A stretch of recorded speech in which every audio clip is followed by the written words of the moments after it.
Hi everyone, welcome back to my channel.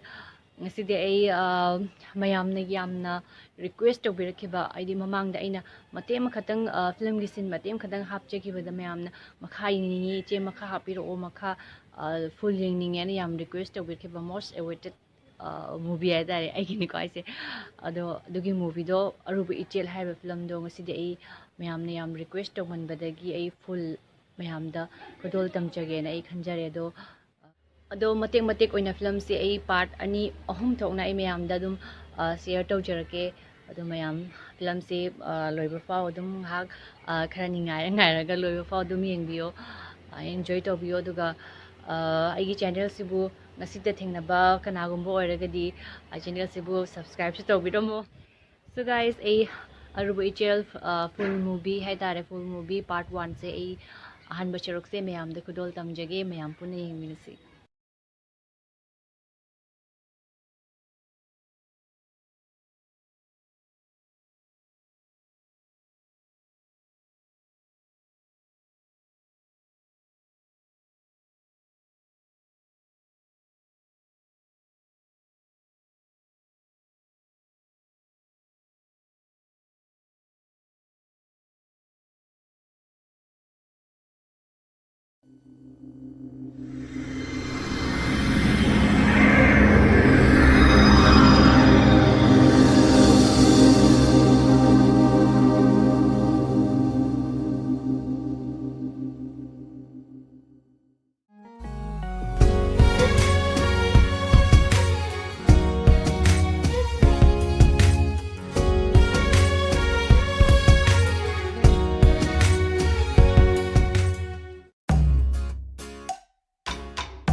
Ta ding ding ta ding ding ding chao.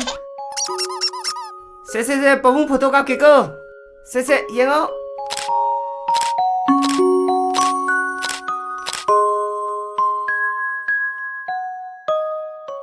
Thoibi, ai khoi thoibi sibo kodom lai khajano ne. Thoibi. Haima, ai khoi thoibi se thi khangdre ne. Mangre krom cha khajano ne. Haima, masa thoibi se ude nang sange si dia. Se, papa da khon ko.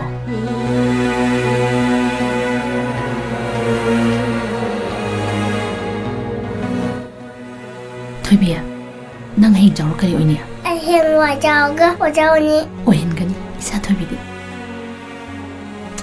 Heng wai jaw ko oja ohen doi ni.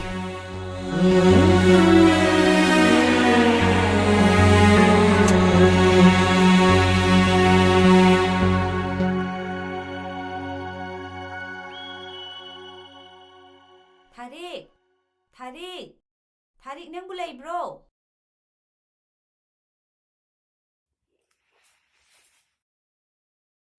Haima, ise, kakhalo, si phamsira o. Ay kuina ga phamaroy.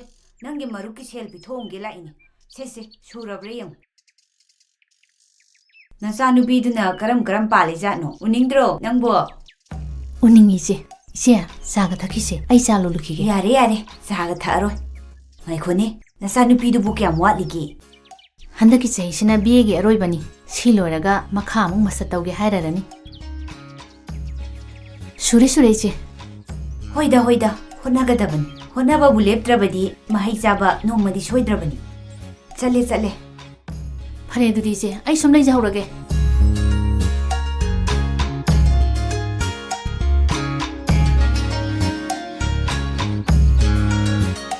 Matamse satkiba kari matai khanghaude ngarang ta oiboi ningi mana mama kauduna aigi itung koin inaramado kamthori bazanu madumana.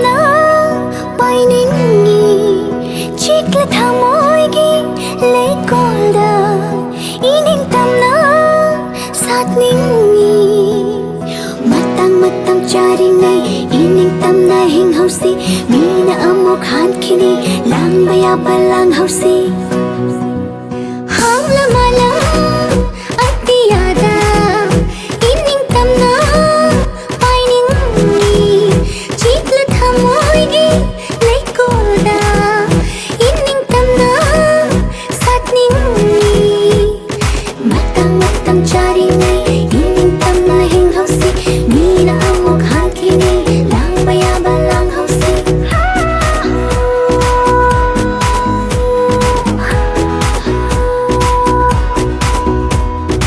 ining tamle lai sagi punsi maning tamle ning olgi punsi ining tamle lai sagi punsi maning tamle ning olgi punsi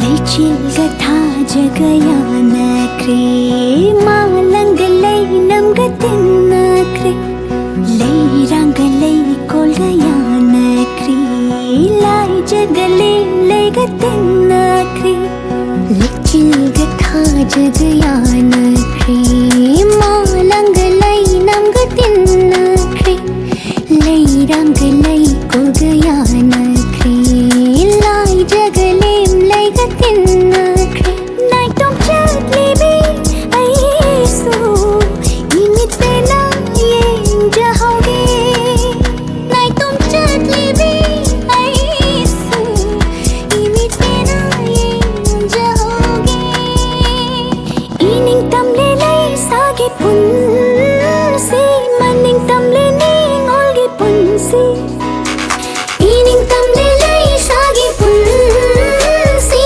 maning tamle ning olgi punsi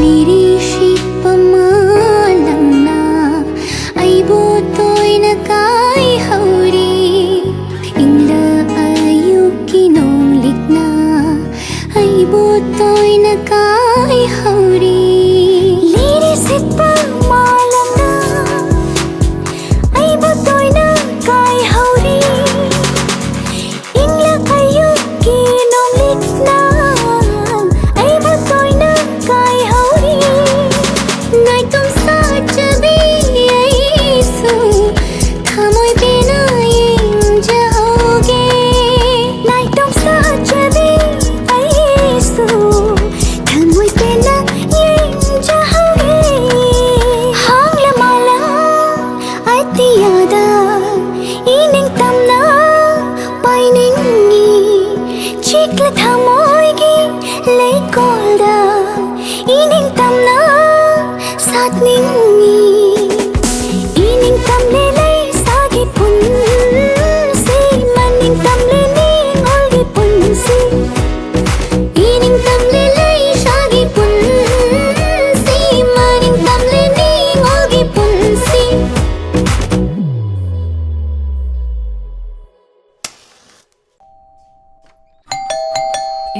Amta ngai ko thôi thôi kanano ko isibo imani ha chalo chalo chalo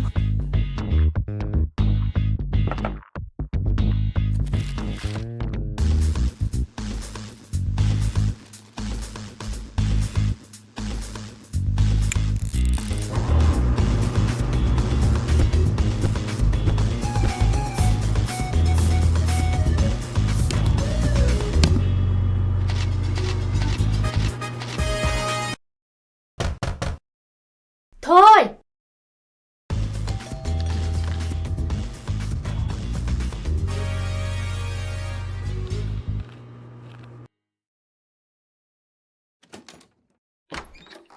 Haima, ima, lakani de han harak pa yadro. ꯂꯥꯎꯁꯦ ꯂꯥꯛꯀꯅꯤ ꯅꯪ ꯉꯔꯥꯡꯅ ꯍꯥꯏꯔꯗꯤ ꯑꯗꯨꯏꯗꯤ ꯑꯩꯁꯨ ꯑꯣꯛꯄ ꯂꯥꯛꯀꯅꯤꯗꯅ ꯍꯦꯔꯥ ꯏꯃꯥ ꯏꯄꯦꯝꯃ ꯑꯩꯁꯨ ꯂꯥꯛꯄ ꯉꯝꯃꯤꯁꯤꯗꯤ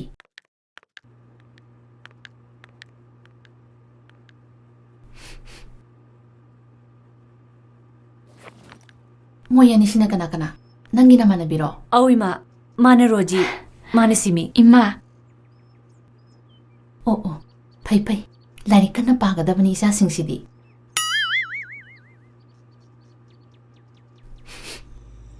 ꯀꯩꯅꯣ ꯑꯀꯥꯕ ꯀꯩꯅꯣꯃ ꯆꯥꯛꯄꯗꯧꯅ ꯇꯧꯕ ꯃꯅꯝ ꯑꯃ ꯅꯝꯃꯤꯅꯦ ꯏꯃꯥ ꯃꯣꯏ ꯉꯁꯥꯏ ꯃꯈꯥꯗ ꯐꯠꯇ ꯍꯥꯎꯊꯤ ꯈꯔ ꯃꯩ ꯊꯥꯕꯅꯤ ꯑꯗꯨ ꯑꯣꯏꯔꯝꯒꯅꯤꯗ ꯑꯣ ꯑꯣ ꯑꯗꯨ ꯊꯣꯛꯑꯦ ꯑꯩꯈꯣꯏꯁꯨ ꯊꯦꯡꯉꯦ ꯆꯠꯅꯕ ꯇꯧꯔꯒꯦ ꯍꯌꯦꯡ ꯀꯣꯟꯅ ꯑꯃꯨꯛ ꯊꯦꯡꯅꯔꯁꯤ ꯆꯠꯂꯒꯦꯀꯣ ꯍꯣꯏ ꯍꯣꯏ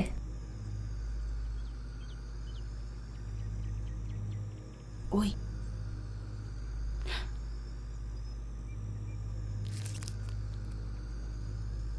ꯆꯠꯂꯨꯈꯤꯒꯦ ꯍꯣꯏ ꯏꯃꯥ ꯍꯣꯏ ꯆꯠꯂꯣ ꯆꯠꯂꯣ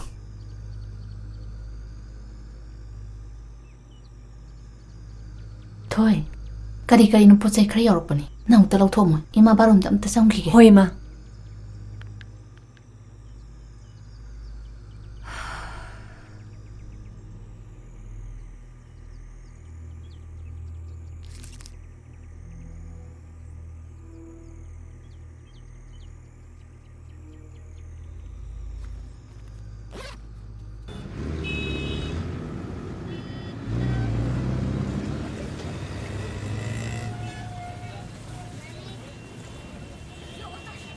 Dalim niki 180 किट्टू किजित किमान दादा kg 180 हाँ किजित किमान दादा 180 ꯍꯜꯂꯣ ꯂꯥꯡꯂꯦꯟ ꯂꯥꯛꯑꯕꯣ होबो एक केजी दे दे ada kg dim एक केजी 1 दे kg दे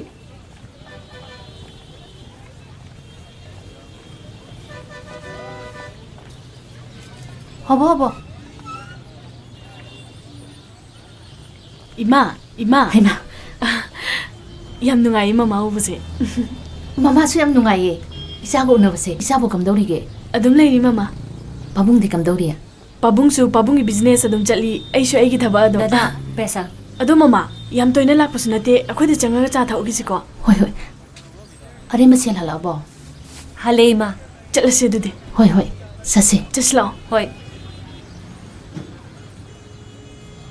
ꯃꯃꯥ ꯂꯥꯛꯄꯒꯤ ꯀꯩ ꯏꯟꯁꯥꯡ ꯄꯤꯖꯔꯒꯦ ꯊꯣꯏ ꯉꯥ ꯊꯣꯡꯕ ꯄꯤꯖꯔꯦ ꯀꯩ ꯅꯨꯃꯤꯠ ꯍꯟꯗꯣꯏꯅꯣ ꯃꯃꯥ ꯑꯩꯁꯦ ꯍꯥꯡꯆꯤꯠ ꯑꯣꯏꯅ ꯍꯜꯂꯒꯦ ꯇꯧꯕꯅꯤ ꯏꯕꯥꯅꯤ ꯆꯠꯂ ꯊꯤꯜꯂꯨꯔꯁꯦ ꯍꯣꯏ ꯊꯤꯜꯂꯨꯁꯤ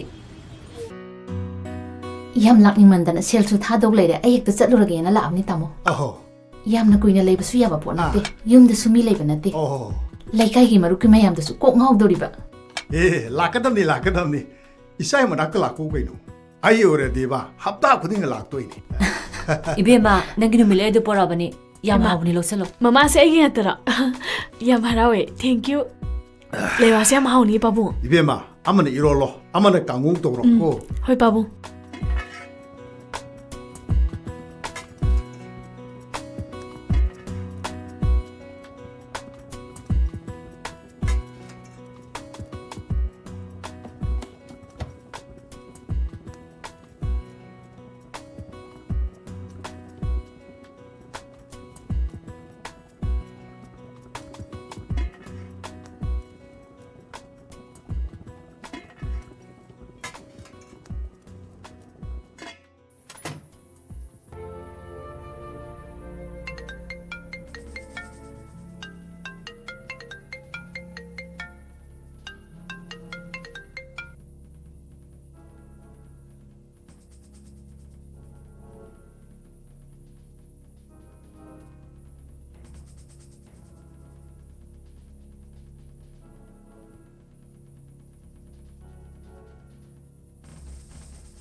ꯊꯣꯏ ꯂꯥꯏꯔꯤꯛ ꯊꯋꯥꯏ ꯌꯥꯎꯅ ꯍꯣꯠꯅꯧꯀꯣ ꯃꯤꯃꯥꯟꯅꯕ ꯉꯝꯅꯕ ꯍꯣꯠꯅꯒꯗꯕꯅꯤ ꯅꯨꯄꯤ ꯑꯣꯏꯕꯤ ꯑꯩꯈꯣꯏꯗꯤ ꯈꯣꯡꯐꯝ ꯑꯃ ꯁꯣꯏꯕꯗ ꯅꯣꯡꯅꯐꯝꯒꯤ ꯅꯣꯡꯅꯐꯝ ꯉꯥꯛꯇꯅꯤ ꯉꯁꯤꯒꯤ ꯇꯥꯏꯕꯪꯁꯤꯗ ꯅꯪꯗꯤ ꯏꯃꯥꯒꯤ ꯑꯃꯠꯇ ꯉꯥꯏꯔꯕ ꯃꯪꯂꯥꯟꯅꯤ Nang madu khang na chalu koi bema. Ima I khangi ke dorage. Ai bo ngang macha dauna. Adu wa do hanjan jan sum haile. Adu ngasi se Langlin gi birthday ta bane ba. Ai mangonda surprise gi bom da pige to bane. Adu sendu khara hena piramo ba. Nang sima ai nai bidi ta de. Sel si na bu kra hen male khara han thong ne. Yamana ti lupa lisingam kate hena piramo ba. Ai ko na mo pibige ba. Nang di kadai de pi doi ba. Adu buro aina hayeng wai thabak ka tawrakan matik chaba mi orakan dane. Adu da nati imana hairingi pi doi ni. Angho bi sidi. Happy birthday. Haima, ai di wakal bu oiro dene. As Kay gino siyang tingay sibo. Naman sa mo tau lay yung gani. adu wa nati imana room sengdok pa. Adu da isi yaw ba. Chak su khra hindokre. Adu na ni. Just lao adu di.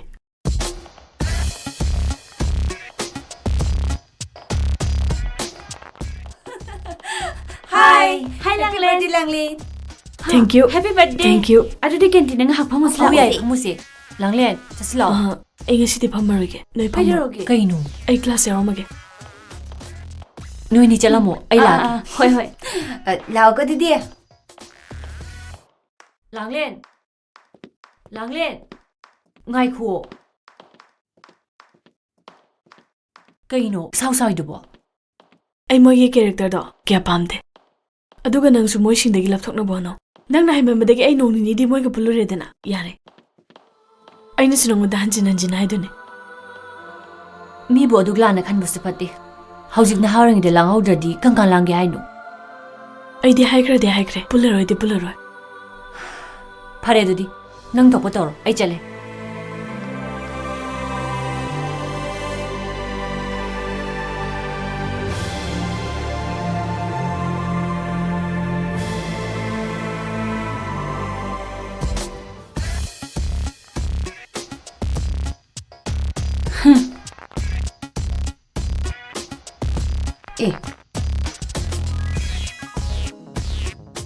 Kaijarage. Natasha na bigyan mo sauna raba. Yam sana zaday niya.